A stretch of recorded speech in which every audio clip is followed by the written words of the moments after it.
Bank আজকে যে MDK অপসারণ করতে বাধ্য করা হয়েছে, তাকে বিভিন্ন ভয় ভীতি প্রদর্শন করে ডেকে নিয়ে এসে তার গাড়িকে অবরুদ্ধ করে তার স্বাক্ষর নিয়ে তাকে অপসারণের আজকে যে পদ সদ্য তালাকপ্রাপ্ত চেয়ারম্যান যেটা করেছেন, এটা তারা সেই দিন তারা কালকে এটা বাস্তবায়ন করেছিল।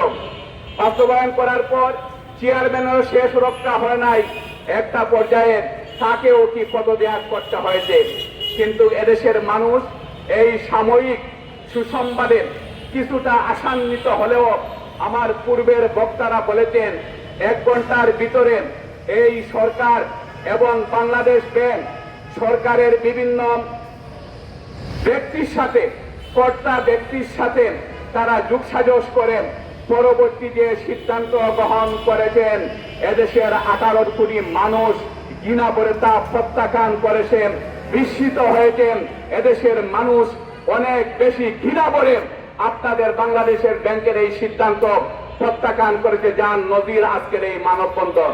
সম্মানিত উপস্থিত সাংবাদিক বন্ধুগণ, প্রিয় দেশবাসী, আজকে যে খুরশেদ আলমকে বাংলাদেশ ইসলামী ব্যাংকের চেয়ারম্যান নিযুক্ত করা হয়েছে, খুরশেদ আলম সহ সেই দিন বাংলাদেশ ব্যাংকের যার যে কয়েকজনের নেতৃত্বে এদেশের ব্যাংক ছাড়াকে এদেশের অর্থনীতির চাকাকে পঙ্গু করে দেওয়া হয়েছিল, তার অন্যতম খুরশেদ আলম।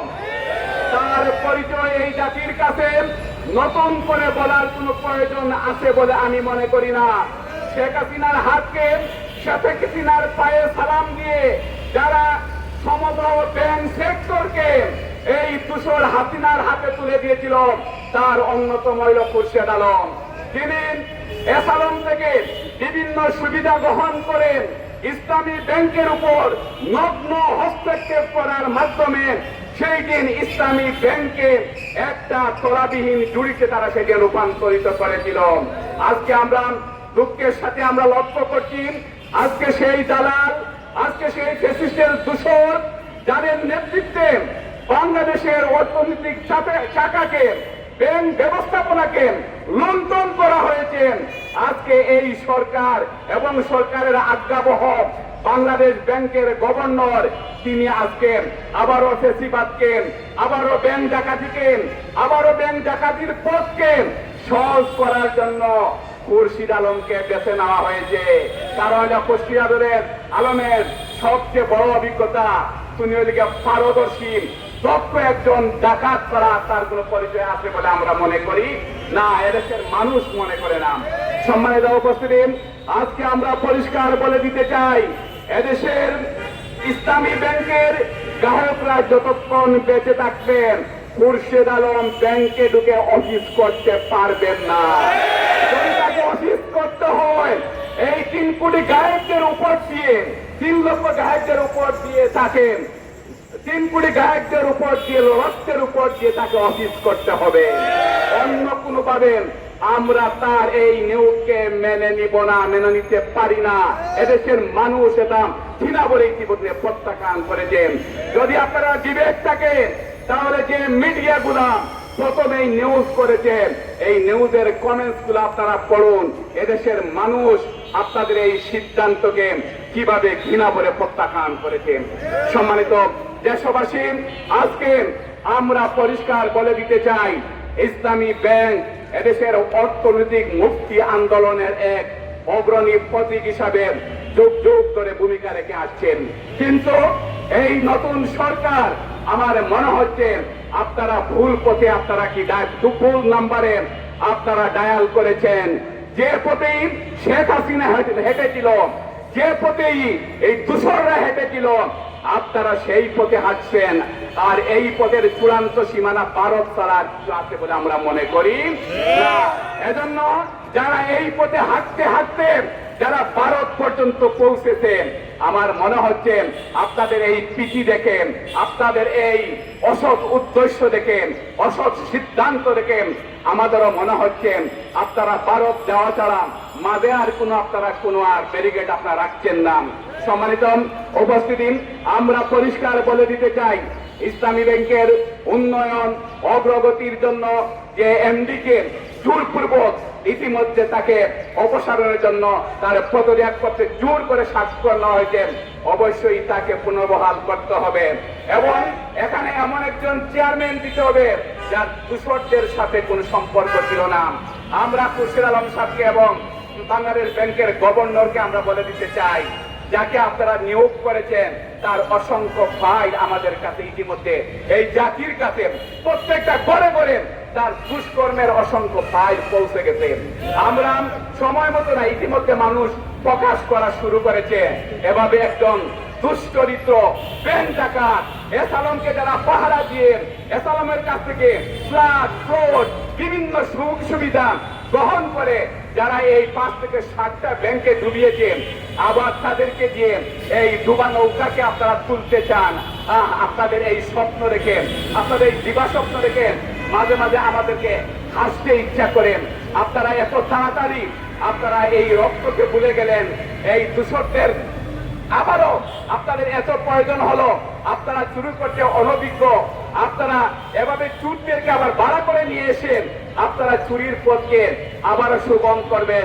এদেশের মানুষ এত সহজে আপনারা এই কাজ করবেন, এদেশের মানুষ এটা চিন্তাও করতে পারে নাই। আর যেহেতু আপনারা এই কাজ যদি করছেন, তাহলে ইসলামী ব্যাংকের সাথে কোন সরকার আছে কোন সরকার নেই এটা আমরা দেখি না। আমরা 3 কোটি গ্রাহক এই ব্যাংকের সাথে আছি। এই ব্যাংকের সবচেয়ে বড় শক্তি হলো এটা। এই গ্রাহকদেরকে সাথে নিয়ে ইনশাআল্লাহ এই খুরশিদ আলম আর খুরশিদ আলমকে পদত্যাগ করতে বাধ্য করেন আমরা আগামী দিন ইসলামী ব্যাংকে তার প্রকৃত মালিকদের হাতে আমরা তুলে দেব ইনশাআল্লাহ। এই ক্ষেত্রে কোনো বেইনসাফি করা হবে না। আমরা পরিষ্কার বলে দিচ্ছি, আগামী 1 তারিখ এদেশের সারা বাংলাদেশ থেকে গ্রাহকরা ইসলামী ব্যাংকের দিকে মুখ করবে এবং সেই দিন যারা যারা দিবাস্বপ্ন দেখছেন তাদের দিবাস্বপ্ন সেই দিন দুঃস্বপ্নে রূপান্তরিত হবে ইনশাআল্লাহ। সম্মানিত ভাই এবং বন্ধুগণ, যারা আমাদের এই প্রান্তীয় ব্যাংকগুলোকে, যারা ইসলামী অর্থ ব্যবস্থাকে, বাংলাদেশের অগ্রগতিকে যারা পিছিয়ে দেওয়ার ষড়যন্ত্র করছেন, আজকে আমাদের যুদ্ধ তাদের বিরুদ্ধে। আজকে যারা ইসলামী ব্যাংকে নতুন করে আবার লুটিয়ে ফুটিয়ে খাওয়ার জন্য বিভিন্ন বারাটিয়া চুন নিয়ে এসে, ডাকাতদেরকে নিয়ে এসে, ফ্যাসিবাদের দূষকদেরকে নিয়ে আসে, যারা এই ষড়যন্ত্র করছেন তাদের বিরুদ্ধে আমাদের সংগ্রাম।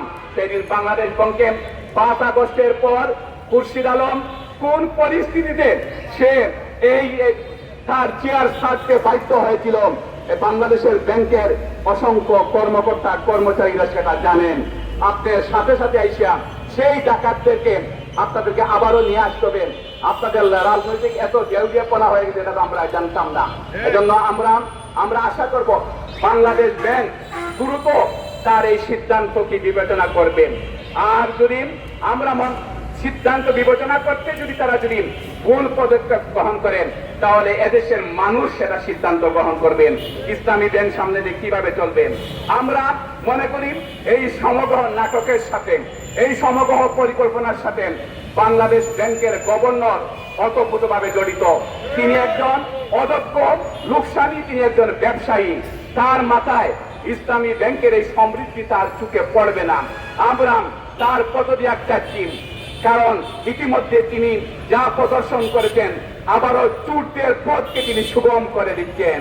আবারও যদি বাংলাদেশে কোনো ব্যাংক ডাকাতি যদি হয়, তাহলে এই দেশ ঘুরে দাঁড়ানো আমাদের জন্য কঠিন হয়ে যাবে। ইতিমধ্যে বিভিন্ন গ্রাহকরা বিদেশ থেকে আমাদেরকে যোগাযোগ করছেন, তারা রেমিডেন্স ইতিমধ্যে বন্ধ করে দিচ্ছেন। তাদের এই প্রান্তীয় ব্যাংকে তারা রক্ষা করার জন্য তাদের আমানত সহ তারা আরো অসংখ্য পদক্ষেপ গ্রহণ করতে তারা বাধ্য হবে। আর বাংলাদেশে তো আমরা আছি। সম্মানিত সাংবাদিক বন্ধুগণ, আজকে আমরা বাংলাদেশ ব্যাংক এই সরকারকে আমরা বলবো, আপনারা অবশ্যই শুধু বিবেচনা করবেন না, আপনারা দ্রুত আপনাদের সিদ্ধান্তকে পরিবর্তন করেন।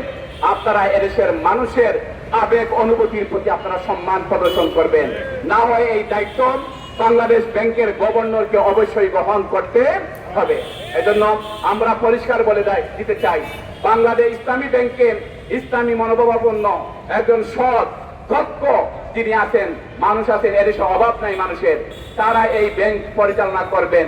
অন্যথায় 18 কোটি মানুষকে সামনে নিয়ে আমরা গায়করা কিভাবে তাদের অসৎ উদ্দেশ্যকে রূপে দিতে হয় সেটা আমাদের জানা আছে। সবাইকে আন্তরিক অভিনন্দন জানাচ্ছি। ইসলামী ব্যাংক আমার ব্যাংক, আমাদের ব্যাংক, এদেশের অগ্রগতির ব্যাংক, এদেশের উন্নতির ব্যাংক। এজন্য আমরা এই ব্যাংককে আমরা গায়করা বিনা চ্যালেঞ্জে আমরা ছেড়ে দিব না।